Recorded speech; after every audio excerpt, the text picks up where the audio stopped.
You begin before you exist, before names, before memory, before even Earth.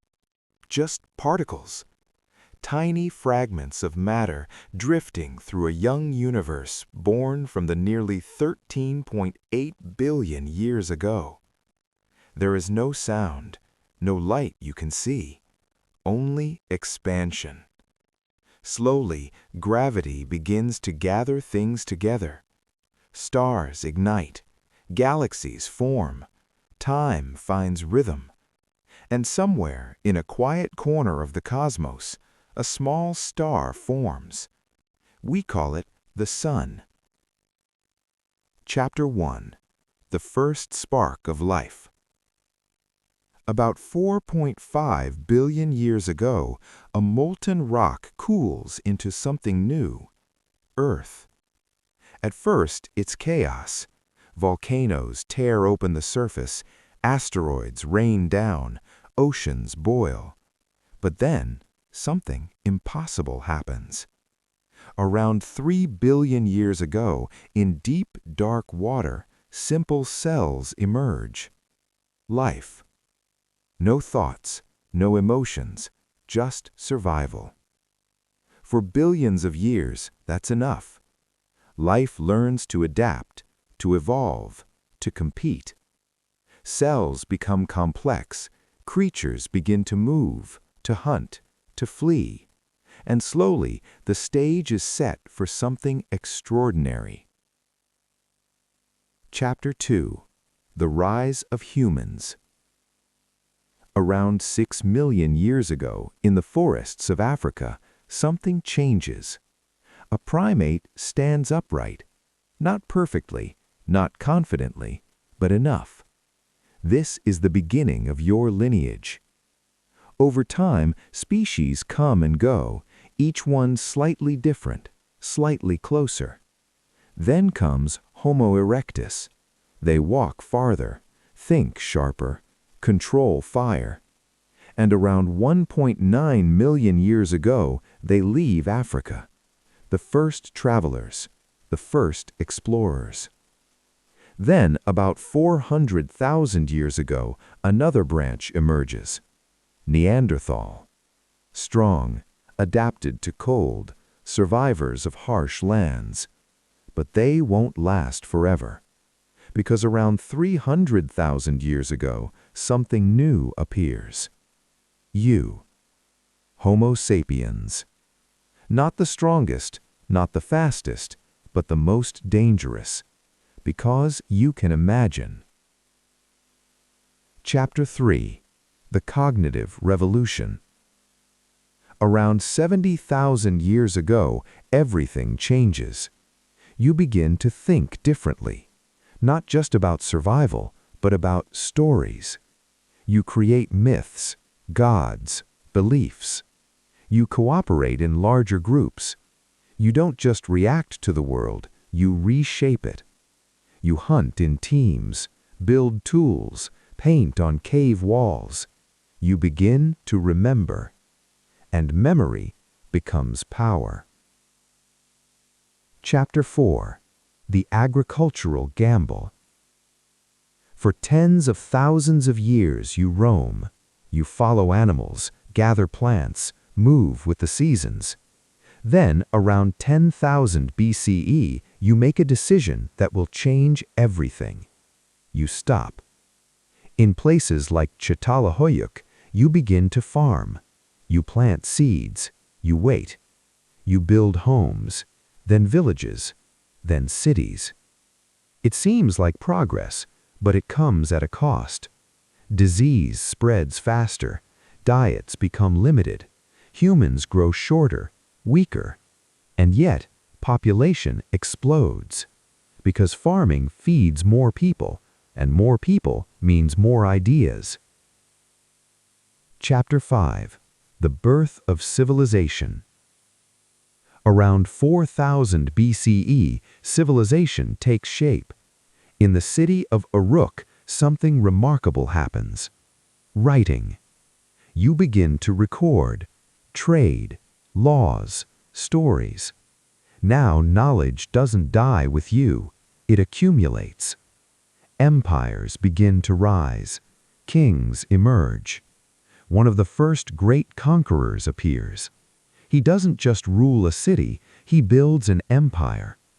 Meanwhile, in the Indus Valley, cities are designed with precision, streets aligned, sanitation systems advanced. In Egypt, pyramids rise toward the sky, massive, eternal, built for rulers who believe death is not the end. Chapter 6: Power, Philosophy, and War. Civilization spreads. Across Mediterranean Europe, people begin to question everything. What is truth, justice, reality? Philosophers speak. Democracy emerges. Across the Mediterranean, Rome rises. Disciplined, organized, relentless. Roads connect continents. Laws shape societies. For a moment, it feels like order might last forever. But it never does. Empires fall. Always. Chapter 7: Faith and Kingdoms. After Rome, the world fragments. Kingdoms rise in Europe. In the Middle East, Islam spreads rapidly after the life of Muhammad. In Asia, dynasties rise and fall in cycles. Religion becomes the center of life. People look upward for answers. Wars are fought in the name of belief. But beneath it all, knowledge quietly grows. Chapter 8: The Renaissance Awakening. Around the 14th century, something shifts again. In Europe, curiosity returns. Art flourishes. Science awakens. People begin to challenge authority, to question old truths. The printing press spreads ideas faster than ever before. And suddenly, the world feels bigger. Because it is. Explorers set sail. Chapter 9: Discovery and Destruction. Ships cross oceans. New lands are found. Or rather, lands already inhabited are discovered by outsiders. Empires expand. Colonization begins. Resources are taken. Cultures are erased. Wealth flows into Europe, and the world becomes connected, but not equally. Chapter 10: Industry and Revolution. Then comes the machine. The steam engine transforms everything. Factories replace farms. Cities grow crowded. Work becomes faster, harder, relentless. Technology accelerates, and with it, power. Nations compete. Tension builds. Chapter 11: The Age of War. The 20th century arrives, and with it, devastation. World War I reshapes nations. Then, not long after, World War II erupts. The dead number in the tens of millions. For the first time, humanity has the power to destroy itself completely.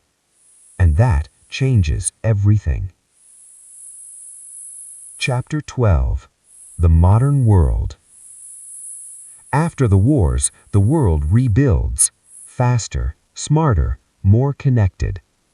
Technology explodes. Computers, the internet, artificial intelligence. Information travels instantly. Borders blur. You are no longer limited by geography. You carry the knowledge of humanity in your pocket. Final chapter. You.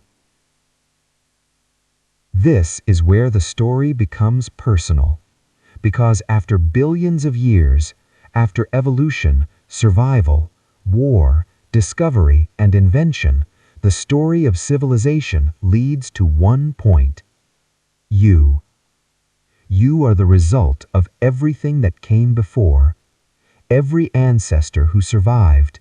Every idea that spread. every mistake and breakthrough.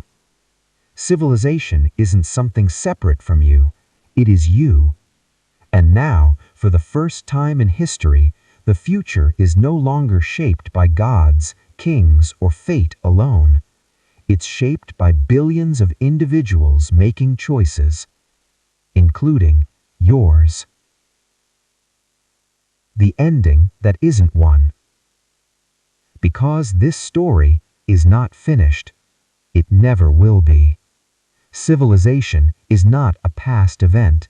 It is a living thing, growing, changing, evolving.